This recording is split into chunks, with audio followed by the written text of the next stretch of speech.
సాధిద్దాం కార్మికుల ఐక్యత జై సింగరేణి జై సింగరేణి కార్మిక సోదరులారా సింగరేణి ప్రాంతంలో ఈ యొక్క సింగరేణి కుటుంబాల్లో ఏ విధంగా అలజడి ఉంది సింగరేణి కార్మికులకు ఏదైతే మాట ఇచ్చి ముఖ్యమంత్రి గారు వాగ్దానాలు ఇచ్చిందో ఆ మాటలు నిలుపుకోకపోవడం వలన ఇదంతా అలజడి ఏ విధంగా ఉంది మనకు డిపెండెంట్ ఉద్యోగాలు ఇస్తా అన్నాడు మరి డిపెండెంట్ ఉద్యోగాలు ఎవరికి ఇచ్చిండు మరి ఎప్పుడు ఇస్తాడు మరి ఎలా ఇస్తాడు డిపెండెంట్ వల్ల కార్మిక కుటుంబాల్లో ఏ విధంగా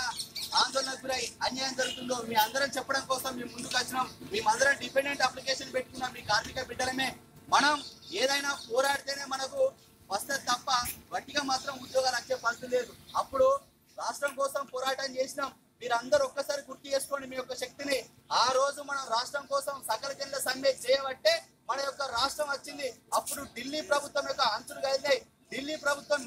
మెడలు వంచింది వాళ్ళు గద్దె దిగే పరిస్థితి రావడం వల్లే మన అందరికీ ఉద్యోగాలు కల్పిస్తామని చెప్పి అప్పుడు రాష్ట్రం కల్పిస్తా అని చెప్పి మనం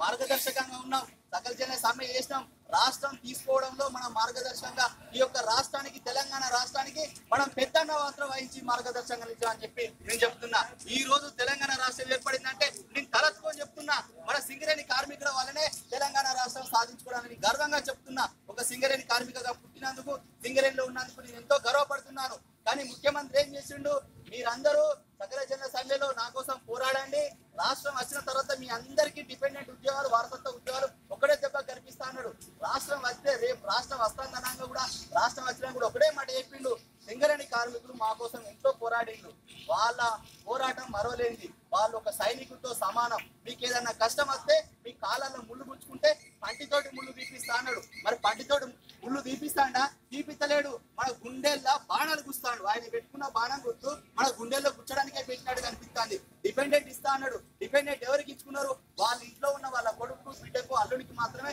డిపెండెంట్ ఉద్యోగాలు కల్పించింది తప్ప మన సింగరేణి కార్మికులకు నిజంగా డిపెండెంట్ కల్పించిండా కల్పించలేదు అడావిడిగా దసరా కానుకగా తప్పుడు తడకగా ఒక సర్క్యులర్ రెడీ చేసి మన ముఖాన్ని పడేసిండు అప్పుడు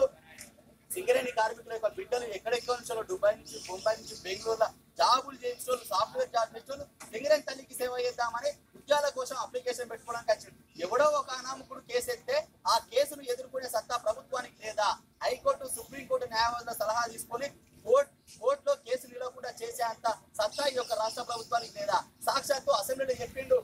అవును సింగరేణి కార్మికులు కష్టం చేసేవాళ్ళు వీళ్ళు ఉత్పత్తి చేసే సైనికులు దేశ సేవ